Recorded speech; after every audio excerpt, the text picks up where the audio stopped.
Welcome back to FPL IQ, where this pre-season we are doing a guide on every single Premier League team. Today it is newly promoted Championship champions Burnley. We're going to be talking about predicted lineup, how we think they're going to set up to play, the strengths and weaknesses, and players to pick or avoid for this Championship champion team. I'm joined again by teacher FPL Lucien. Welcome, how are you doing? Thanks for having me for company, because his side setting this thing up after doing a lot of research was absolutely fascinating. If you think that Marco Silva's side resembled Man City a lot when they were promoted, this side, everything stats-wise. You could plot a radar side by side, them and Man City, you will not be able to tell the difference. I'm looking forward to this discussion. Yeah, well, Man City, I was going to say born and bred, but he's not. But Man City through and through, Vincent Kompany, obviously in charge of Burnley and playing a really, really complete. People are going to be blown away because you see Burnley and you just think Sean Dyche, Brexit ball, long ball, lump it up.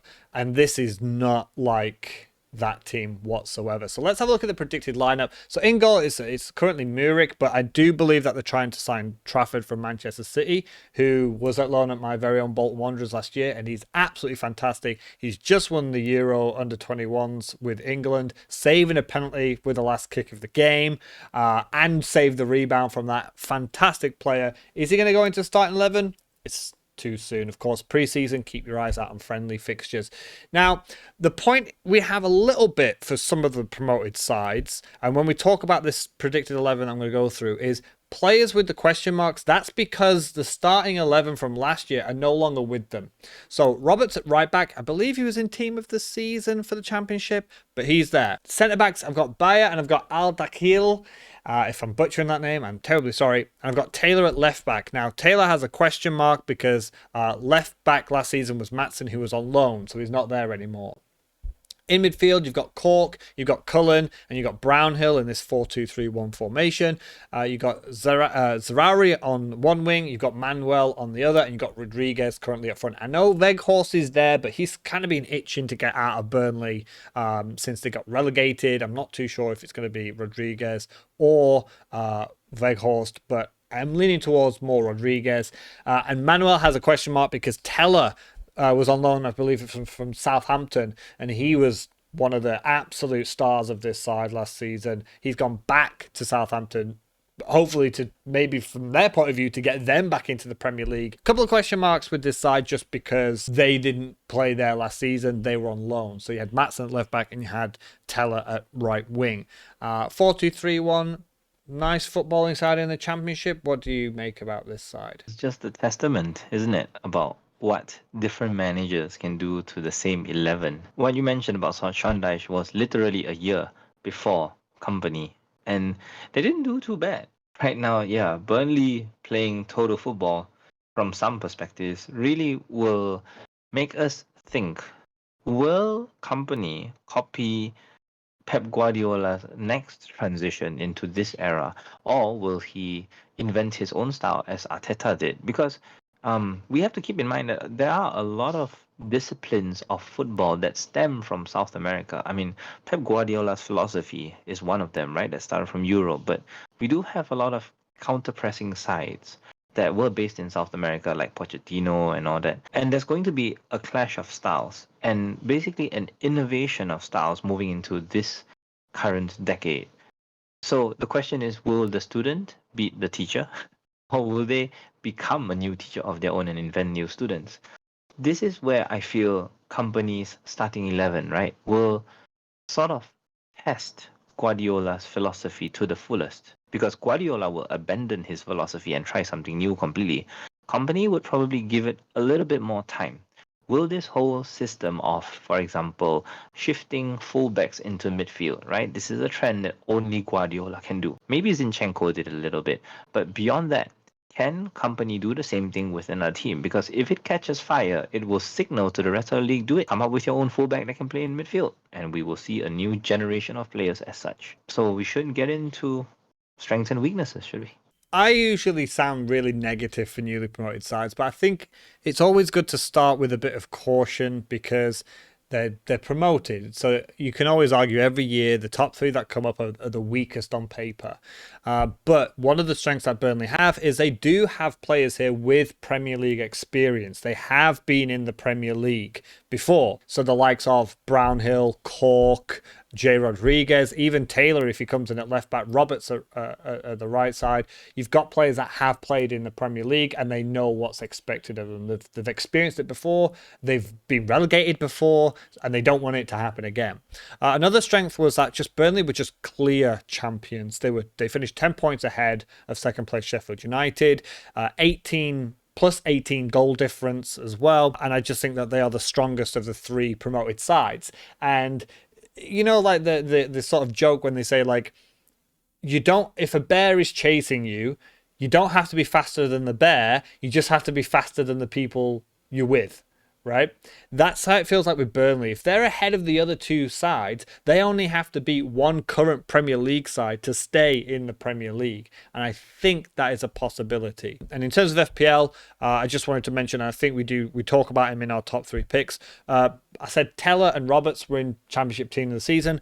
So was Brownhill. When we talk about his price later on, I think that's a positive for him. But apart from that, I don't have a lot of interest in this side. What strengths do you think Burnley have in terms of football and FPL? They are just so severely undervalued. It really resembles the season when Leeds, Aston Villa, and Brentford, right? I believe all three were promoted in the same season. Same thing. Leeds had a gung-ho, no-holds-barred style under Bielsa.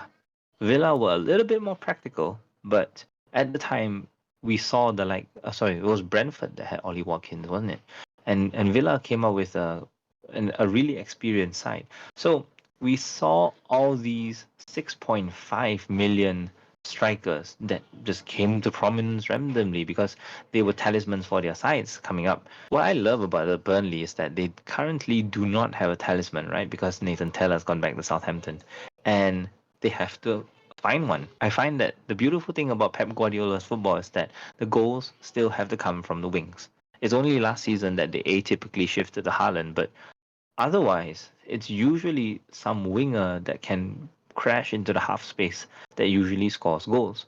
That's why before Haaland, right, in the era before Haaland, their players of the year were either Gundogan or Bernardo Silva, who were traditionally wingers that can play in central midfield. I'm looking forward to see how Brownhill does in the opening stages of the season because it's very clear that Burnley do not have a Kevin De Bruyne, at least compared to the rest of the league. So they have to rely on their own invention. So again, you got to reiterate that question. Will they try to copy Man City exactly? Or will they somehow, through iron sharpening iron, create a new version of a playmaker that operates in a completely different zone? Because that is what Kompany is doing right now. They need to dominate the ball. They only can dominate the ball. Just like how Leeds did it when they come up, when they play against the likes of Leeds and Everton, when they play against Bournemouth and Everton and sides, that finished in the bottom half last season. Your Crystal Palaces, your Wolves, they will really, really try to dominate the ball, especially at home. I'm looking forward to that. You say about like the sort of a lack of talisman. I agree and disagree, just in the sense of like, I think you said it. Brownhill is the key for this side. We do have him in our picks as a bit of a spoiler there, but in terms of a player that could make a difference, and in terms of FPL is very cheap, Brownhill's going to be the key to that. So let's go on to the weaknesses. They're a newly promoted side. I've already mentioned that their first choice left back and their first choice right wing aren't there anymore. So they're technically a poorer side than they were when they were in the Championship because they've lost two key players. And the idea is, if I don't think the 11's very good, the squad depth isn't there either. So if that key man in the middle, the creative linchpin or the important player in Brownhill gets injured, I couldn't tell you who's going to step up into that place. And just a lack of... Jay Rodriguez has got a good history in the Premier League. He started at Burnley, I think they were at Southampton. Like, he's not terrible, but he doesn't scream to me. He is the striker that's going to get you the goals to stay in the Premier League. What I find is like clean sheets can win titles, but goals is what's going to keep you up. So many times you see teams near the bottom, they still concede one goal, and then the better teams just shut them out. Is Jay Rodriguez or even Weghorst, are they players that are going to get those goals in those key moments to keep them in the Premier League? I just don't see it. And losing, I know he's only on loan, and they say don't fall in love with players that are on loan, but Teller was so key to this side. He's gone, and that is going to be, and they're in the Premier League now, so people know they've got a bit of cash to splash. If they're going to go, who are they going to bring in? Because every club's going to probably charge them Premier League tax on the top of whoever they want to sign. If you know Burnley, if you're a Premier League club and you know Burnley really need your right winger, even if he's your backup winger, you're going to charge them extra because you know they've got money and they're now a Premier League rival. What weaknesses have you found with this Burnley side or things to avoid? I wish I could pinpoint Burnley's weakness in this because there are so many, right? The transition from an inferior league to a superior one, and how they want to implement their philosophies onto this current league. Not sure how much we remember of Bielsa's Leeds side when they first came in. From what I remember, they could beat West Brom 5-0 and lose 6-2 to Manchester United. I suspect Burnley under Kompany will suffer the same fates, or similar fates in that sense. They will have very high highs and very low lows. I read through one of the key losses that they've suffered to Sheffield United last season. And Sheffield United, I believe, came from behind to win 5-2 through a very calamitous error by Robinson, one of their centre-backs. And somehow, from 2-1 up, they lost 5-2 to Sheffield United. I think it's going to be an issue of morale and managing the squad's morale as a whole. Because when you lack motivation, games collapse. This will be the season where they will probably face a few hurdles trying to play against Brighton, Fulham, Brentford, not getting the results they want. And then they will experience an identity crisis. Will they lash out, go back to type, and become defensive? Or will they stick to their guns and play offensive football? That is something that Burnley will ask themselves. And should they stick to their guns, our philosophy is simple. Just go all out, play against them when we can, and invest in their top talisman. A couple of just a little key points as well that I just wanted to tack on with the weakness. You have to remember that Kompany's only been managing since 2019. So he's got experience with Anderlecht for a couple of years, but then he went to a Burnley side that arguably had one of the strongest squads in the championship. So if you've got one of the stronger squads, you're able to play a more attacking, like you say, like Bielsa's murder ball, a more attacking gung-ho kind of way because you've got the better players, supposedly.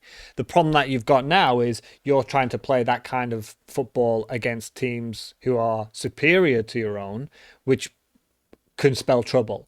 So you've got a manager who doesn't have Premier League experience. He's only been a pure manager since 2020 because his first year at Anderlecht he was player manager. Kompany was a fantastic player. He's one of Man City's all-time greats. He's a captain fantastic, but that doesn't make you a good manager. And I'm not saying he's not a good manager, but he doesn't have experience in the Premier League. He's used to managing in Anderlecht when he was there as well. He's used to having a squad that's strong in the division that they're competing in. Burnley is now the last port of call for that. So let's just go on to the top 3 picks. So looking at the top 3 Burnley picks, my pick for number 1 is just going to be Bayer, because he is 4 million, pretty much nailed in a promoted side. He would have played more, but he had a couple of injuries. We're going to be scraping the barrel here because there's not a lot I'm going to choose from any promoted sides, but, gun to my head, I have to choose. I'm going to choose a 4 million defender who starts. Who's your first choice for Burnley? Rob, to be honest, I do not recall owning any promoted players from the championship unless it's a 4.5 million nailed starter. So at this point, I can't disagree with Bayer's logic. And at this stage, all I can say is that Burnley's copycat of Manchester City's strategy would basically prioritize their wingers. So if Nathan Tella isn't part of the equation, then we can only assume that their left winger, Zaroury, as their first choice, should be the prime benefactor for all of whatever Burnley do. That being said, though, a lot of people are considering other wingers or even out of position type players. And all I can say is that right now their first choice ahead of the likes of Brownhill from central midfield would be Zaruri, Benson, and arguably Goodmanson.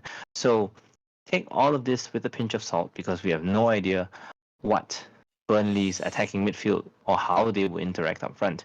But at this stage, it's usually width that results in goals, at least in Pep's primary system. So Zaruri would be my first pick. And second, we both have the same second pick here, and that's going to be Brownhill. I mentioned earlier that he's kind of going to be that creative talisman or a very key player to this Burnley side, at least to get him ticking. But that's it. I don't have a third choice. Do you want to say anything about Brownhill before you move on to your third choice? To be honest, it's slim pickings, no doubt.